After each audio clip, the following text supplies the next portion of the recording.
Hey guys, this is Miss Pullum.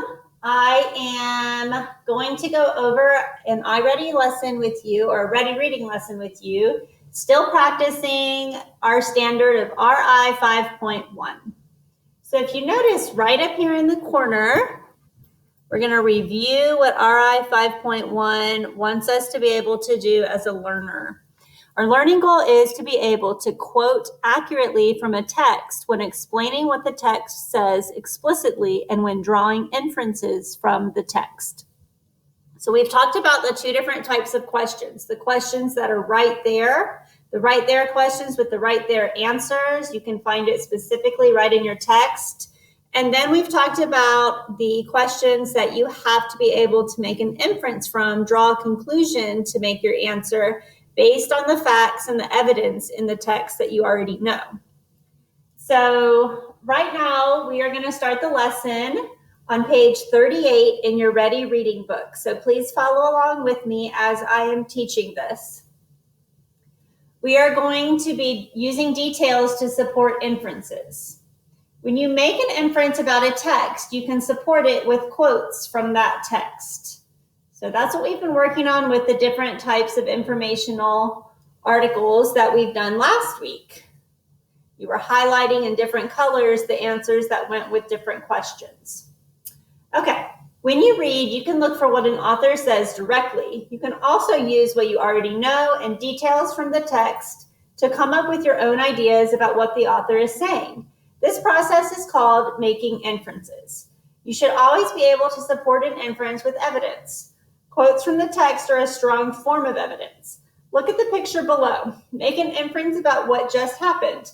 Then circle any evidence in the picture that supports your inference. Okay, well, we have a man sitting at a table with an empty plate, a fork in his hand, and he's saying, "Where did my steak go?" He has an empty plate. He's wondering where his food went. And then we see the dog character underneath the table, laughing, drooling, with a steak bone right beside him. So what can we infer here? The text doesn't say anything about what happened, but what do we know? What's in the image? What is the evidence that we actually see? We see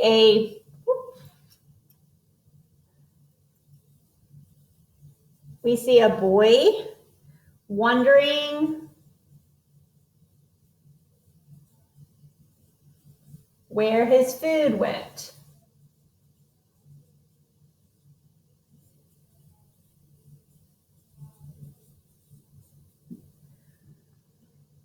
We also see the dog on the floor with drool and a bone. Dog with drool and a steak bone. Okay, so now let's fill in the middle column, what we know, the experience that will help us be able to draw some conclusions. We know that dogs usually like meat. They eat meat, they like meat. When you're cooking in the kitchen, they always come and stand right by you. They like that.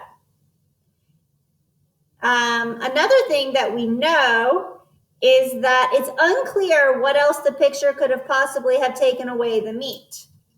Okay? Maybe it wasn't the dog. It's unclear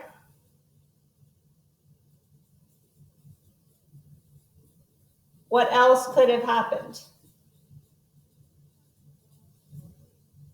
Meaning there's nothing else that we can do based on this picture but assume that it was the dog. So our inference, without anything being stated above in the picture, we didn't see the dog in the picture eating the steak. The character didn't say that the dog ate the steak, but we know this because of the other things in the picture. We're making an inference. I think the dog ate the steak.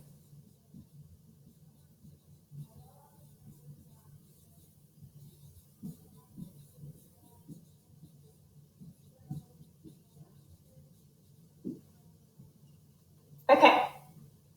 Everybody understand that part, okay? That was just a simple picture making inferences with evidence in a text, or a picture in this case.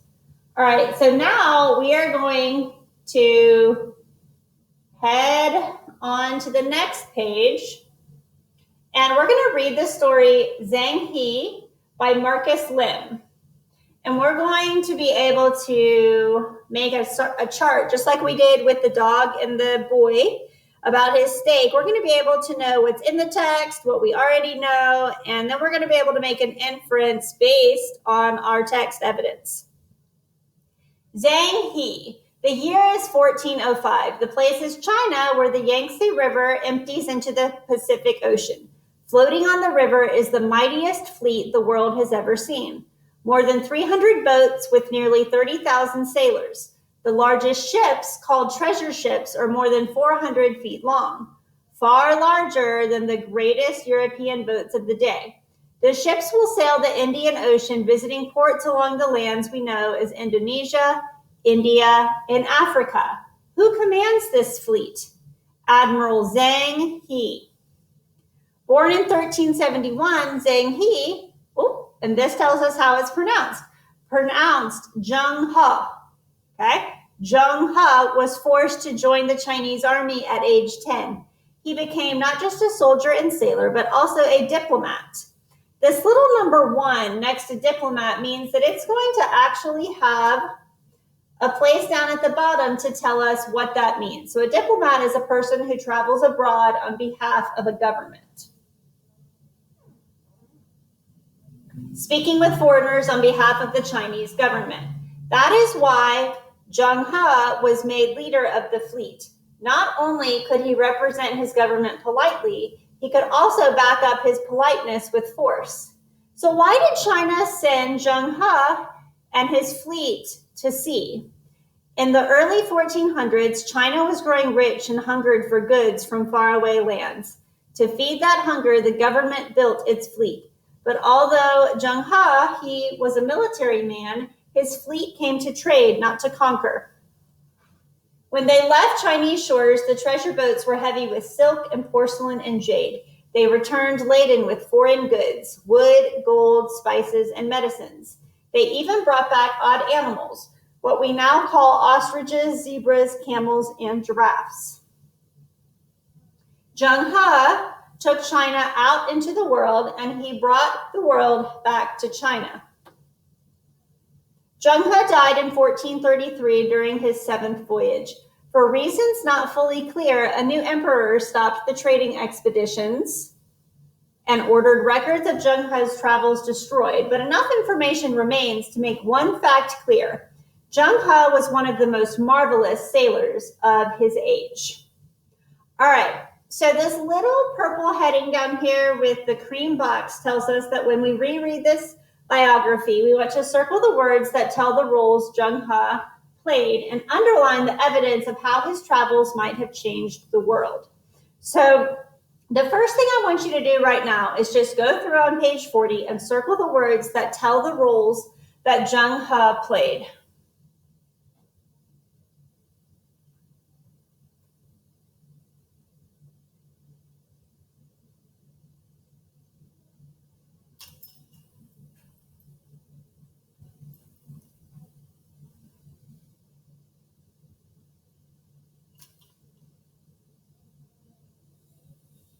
He's a commander, he's a soldier, he's a sailor, he's a diplomat,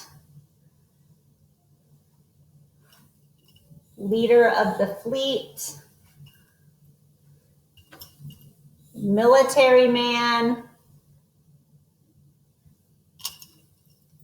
I don't think it's going to stay. Whoops. And then down at the bottom, it says that he was the most marvelous sailor of his age. Okay, so now they want us to underline the evidence of how his travels might have changed the world. So what was the purpose of him traveling? Why did he travel so much? Okay. The ships will sail the Indian Ocean, visiting ports along the lands we know as Indonesia, India, and Africa. Okay, so he's going many places. He is speaking with foreigners on behalf of the Chinese government. He represents his government politely. Okay, that tells you he's going to have a good relationship with the people that he is working with.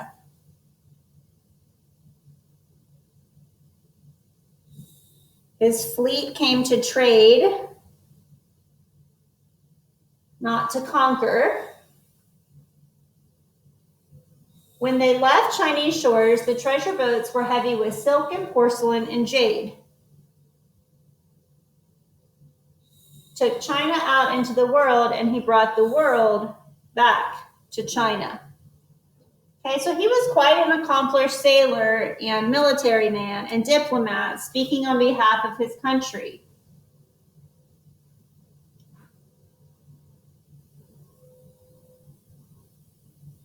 I have to clear the annotations to keep going down. All right, so now we're going to fill out the chart. Complete the chart below with quotes and details from the text that will help you support your inferences with textual evidence. Okay, what's in the text? What do we know about Zheng He? He commanded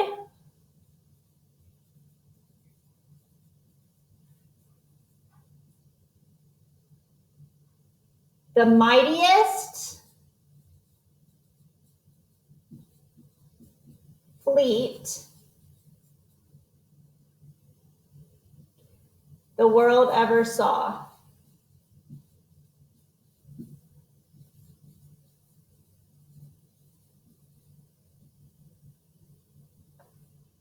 He was a diplomat.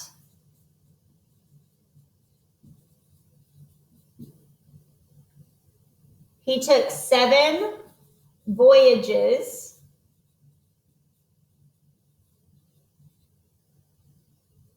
along the coasts of Africa.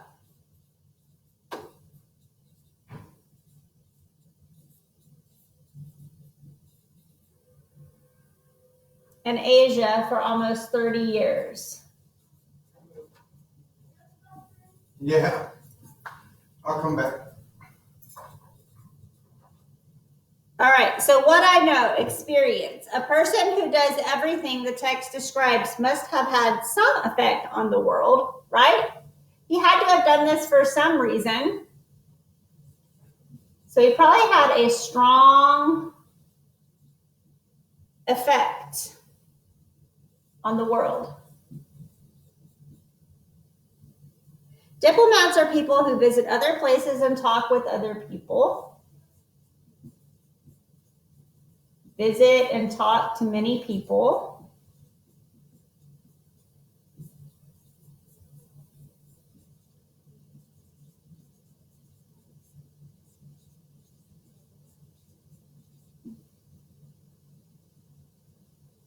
Trade is an activity that leads to people learning about each other.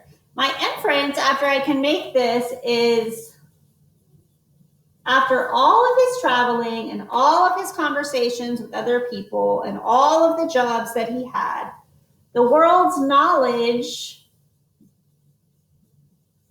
of China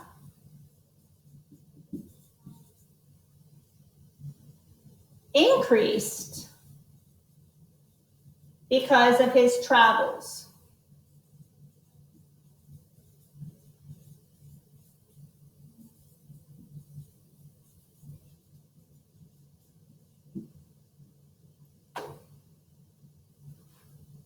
Okay. So you can pause this if you need to get this down in your book. And then you all are going to be doing the same thing on Tuesday with this passage, First in Flight. Remember, when you are answering your multiple choice questions, you are going to come back and underline the evidence that helps you be able to answer your question. And remember in part B, when you answer on page 43, it says which 2 sentences from the text best illustrate the inference in part A. So after you answer part A and you're ready to answer part B, you need to make sure that you are not just picking one there, you're picking 2. Okay, follow directions carefully for Tuesday and Thursday when you are working in the Ready Reading book. Okay, you're going to look at the slide carefully in the Nearpod to know what pages to do. All right, hope you guys do well with this. Remember, email your teacher if you need anything.